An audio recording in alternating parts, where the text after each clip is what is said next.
ராமகிருஷ்ண இயக்கத்தை போல, நான் இப்ப ராமகிருஷ்ண மடம்னு சொல்றது அந்த வேலூர் மடத்தை தலைமையகமாக கொண்டு, அதாவது கல்கத்தா வேலூர் மடத்தை தலைமையகமாக கொண்டு இயங்குகின்ற அந்த ராமகிருஷ்ண மடங்களை மட்டும், அந்த கிளைகளை மட்டும் நான் சொல்லல. பல பேர் ராமகிருஷ்ணனுடைய பெயராலே ஆசிரமங்கள், மடங்கள், கோவில்கள், பள்ளிகள் இதெல்லாம் எடுத்து ஆரம்பிச்சு நடத்துறாங்க. அது மொத்தத்தையும் செய்ததான் ராமகிருஷ்ண இயக்கம், ராமகிருஷ்ண சம்பிரதாயம்ங்கிற பேர்ல சொல்றேன்.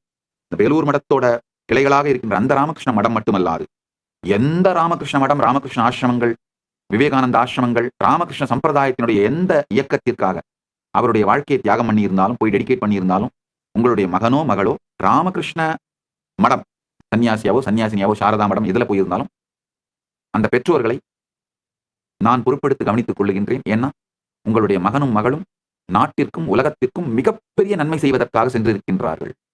உங்களுடைய அடிப்படை தேவைகளை பூர்த்தி செய்ய வேண்டி செய்து உங்களை கவனித்துக் கொள்ளும் பொறுப்பு உங்கள் முதுமை காலத்திலே பார்த்துக் கொள்ள வேண்டிய பொறுப்பு என்னுடையது. தயவு செய்து யார் அந்த மாதிரி இருந்தாலும், இல்ல உங்களுக்கு தெரிந்தவர்கள் யாராவது அந்த மாதிரி இருந்தாலும், எங்களுக்கு இந்த இமெயில் மூலமா தகவல் தெரிவிங்க.